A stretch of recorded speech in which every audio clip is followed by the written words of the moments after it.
The design issues in Hearthstone are becoming more and more apparent with each new patch.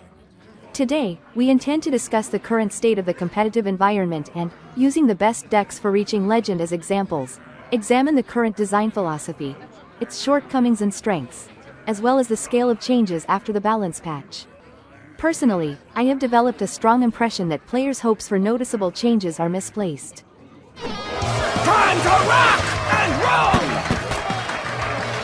Hello my friends. My name is Bot Mathematician and this is Holomancer. Also, Chief Investigative Reporter Dora joined us this evening.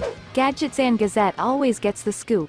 In our previous video, we talked about the problems Hearthstone has been facing, placing particular emphasis on its monetization component. In this video, we want to focus on design features and discuss the elements that tire us out the most. It must be acknowledged that something strange is happening with the development team. For over a year, players have been actively complaining about explosive combos and peculiar gameplay, yet the developers have not made sufficient efforts to fix them. They prefer to put out fires rather than address the root causes. Dora, let's first restore the timeline of events with the help of our audience satisfaction statistics. After the toxic expansion Perils in Paradise, which was received extremely negatively by players, we got the very weak expansion The Great Dark Beyond. Players forgave its weakness on the assumption that the development team intended to lower the overall power level of the game.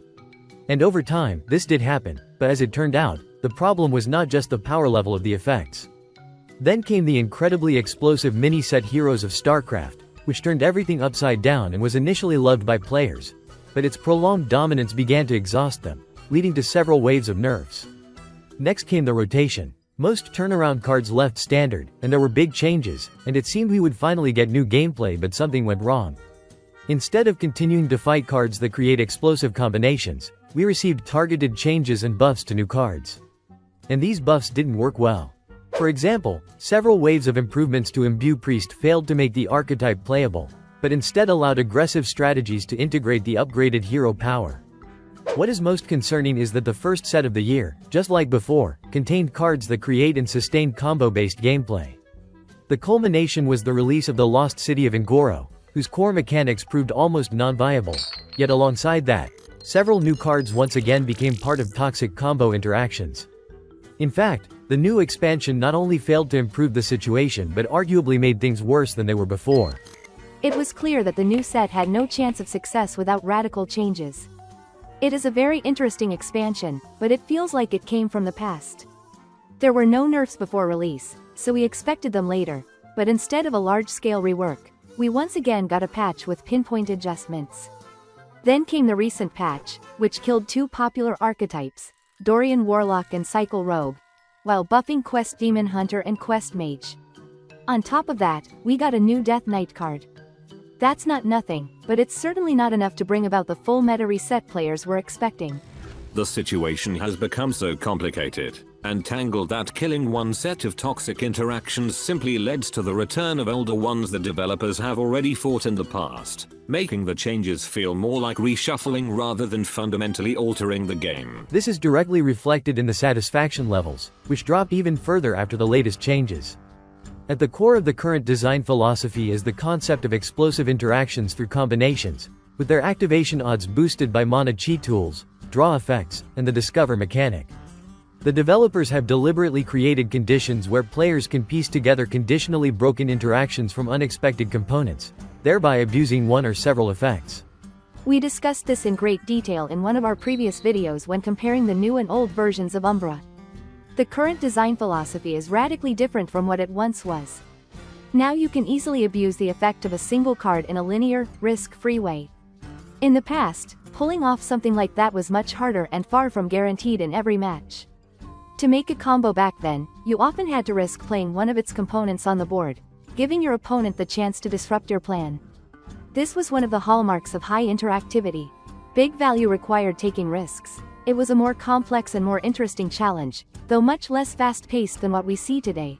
In today's environment, nuance has lost its value. The dominance of combo-based decks, explosive turns in the early stages of the game, lack of risk, linear card combinations that leave the opponent helpless, predictable outcomes, low interactivity, inability to find answers to threats, unwinnable matchups, and heavy reliance on luck. But at the same time, the meta is highly dynamic, diverse, and constantly in flux.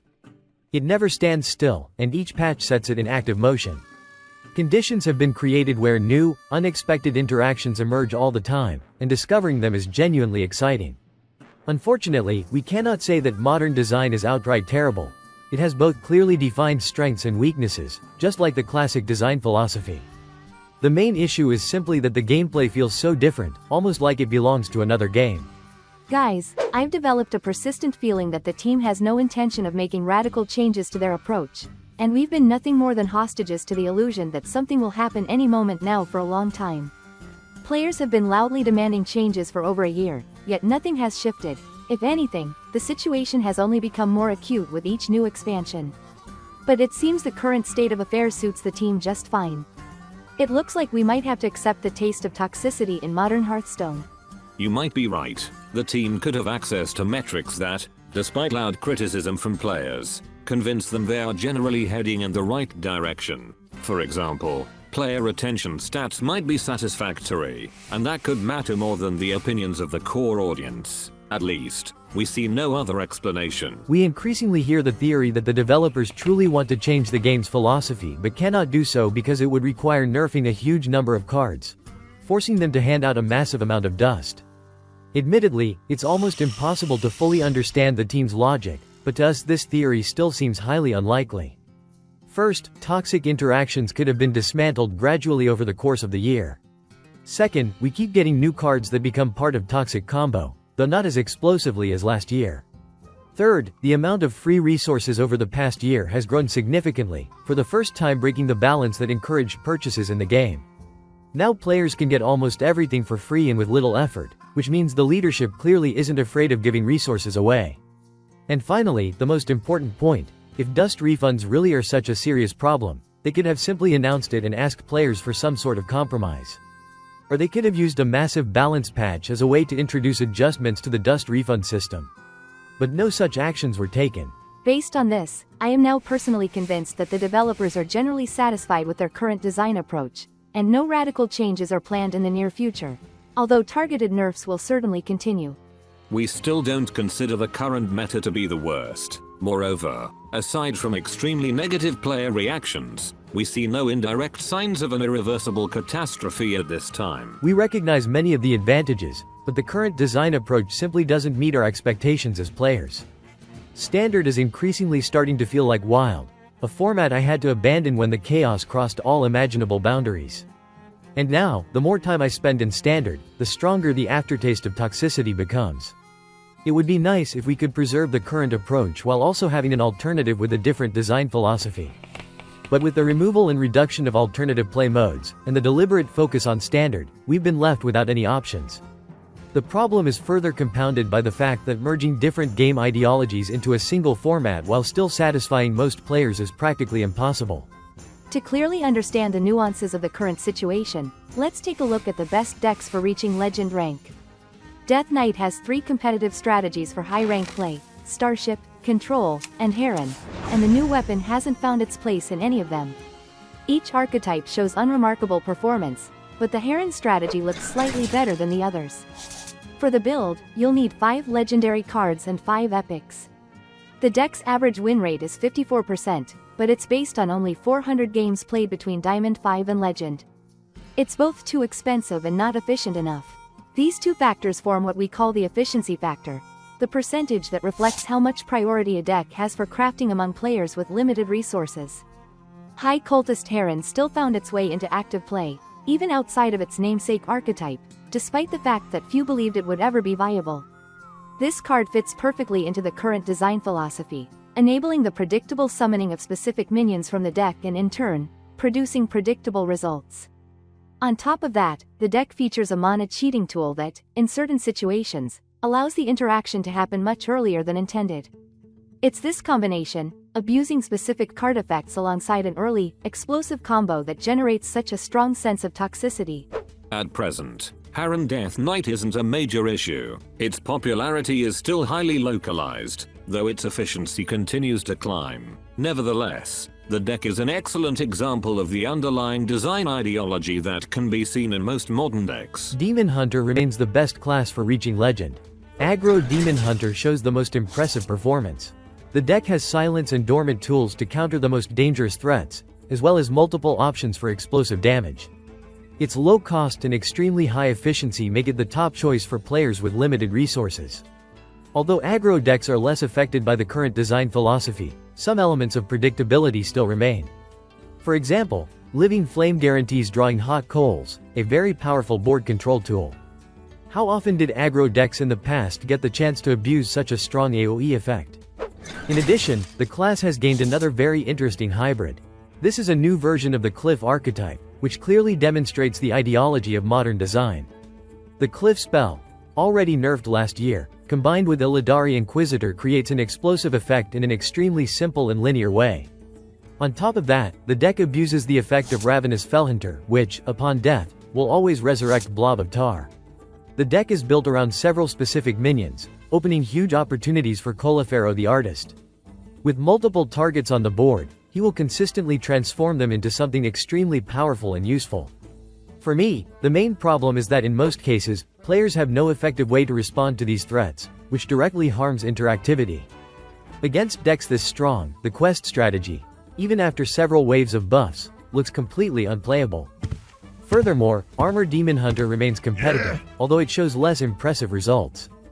And guess what? That deck is also built around abusing specific effects. The best Druid deck is the spell damage archetype. The player gradually collects a hand combination for an OTK turn, preparing by placing locations on the board. While the deck doesn't have direct abusive interactions, it still has low interactivity, preventing most opponents from interfering with your game plan, including interacting with locations that are already in play. This has always been a feature of OTK decks, but it becomes a big problem if the deck manages to gain both high popularity and a high win rate. Spell damage Druid is gradually increasing its influence. Hunter, as before, is doing great. It remains another leader of the meta. Aggro Beast Hunter is still one of the most effective decks, combining incredible efficiency with an extremely low cost. This deck continues to break the efficiency factor. When we created this metric, we never imagined that decks could be both this cheap and this effective at the same time. Another extremely efficient deck for the class is Handbuff Hunter. This deck is built around the interaction of two relatively weak cards, Reserved Spot and Mythical Runebear. If you're lucky enough to find this pair early in the game, you've practically won, since most opponents simply have no answers for two massive giants, and that's extremely frustrating. You also have enough discovered tools to increase your odds. On top of that, the deck has other reliable ways to win. Quest Spell Mage has nevertheless improved its performance and secured a spot among viable strategies, but in my opinion, it remains too unstable and heavily dependent on the opponent. Protoss Mage continues to prey on slower decks, but its effectiveness is also highly matchup dependent. The surprise of the updated meta was the return of Big Spell Mage after a very long absence. The deck is only just gaining momentum, yet it is already showing impressive results at higher ranks. In essence, the strategy revolves almost entirely around a single mediocre spell, Tsunami, and a few cards that reduce its cost, allowing it to be played in the mid-game. This spell can not only erase the opponent's board advantage but also simultaneously establish your own threats. Casting it early often leads to an almost automatic win. It's an extremely toxic archetype, one that caused problems in the past and is clearly ready to cause trouble again. Paladin currently has two viable approaches, though neither is particularly exciting. Quest Paladin is still functional and holds a direct advantage over certain opponents, but its overall performance is unimpressive. The best Paladin deck remains the Aggro archetype, which delivers more consistent results and comes at a moderate cost. As for Priest, despite the nerf, players are still trying to adapt the Wielded strategy, but at the moment these attempts aren't especially effective at higher ranks. Incidentally, the gameplay of this deck also revolves around exploiting the effects of a few key cards. The same goes for Protoss Priest, which abuses 3 specific minions for a predictable resurrection sequence. This is currently the most popular archetype in the game. I personally used to love this strategy, but the new spell Resuscitate has made it extremely toxic. The card grants far too much mid-game advantage. Rogue has been left with just one viable strategy, Firak. This deck is built around abusing and repeatedly reusing a single card with an absurd effect. Thanks to multiple mana cheat tools, it can hit the board in the mid-game instead of waiting for the late game.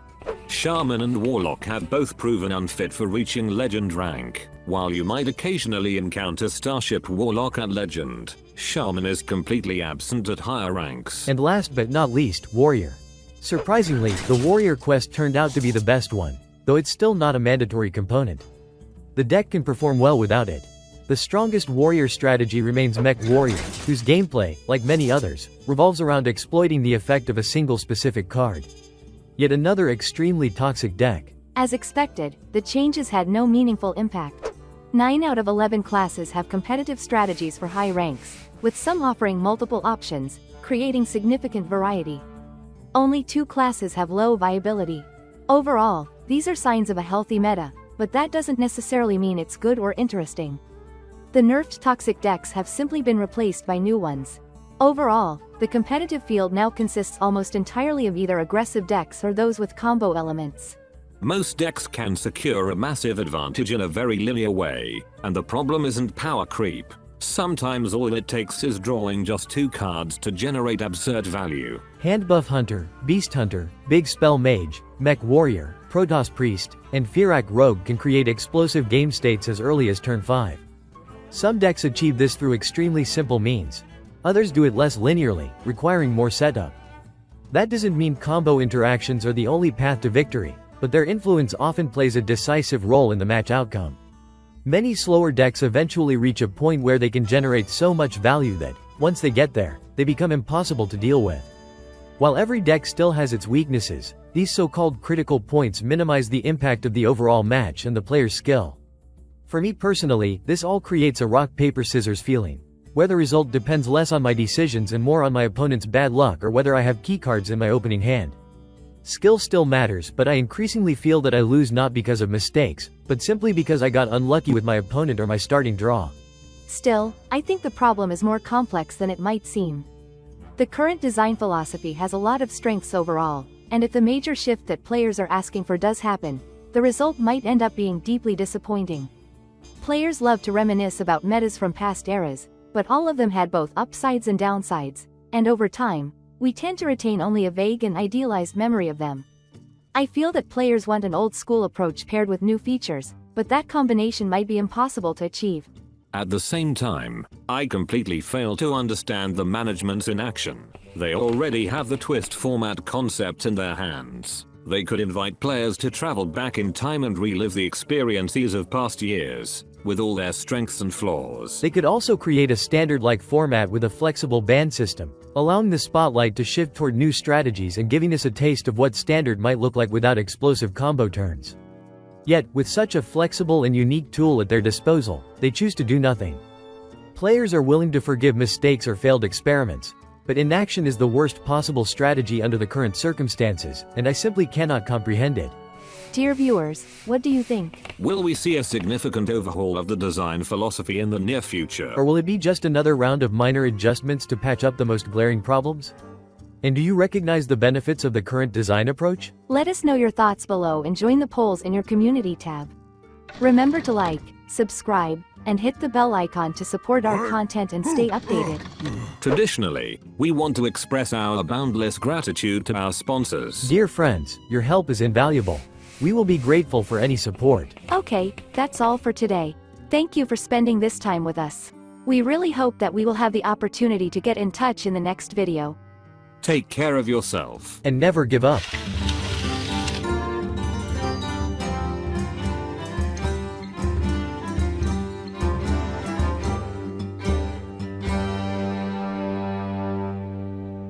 Job's done.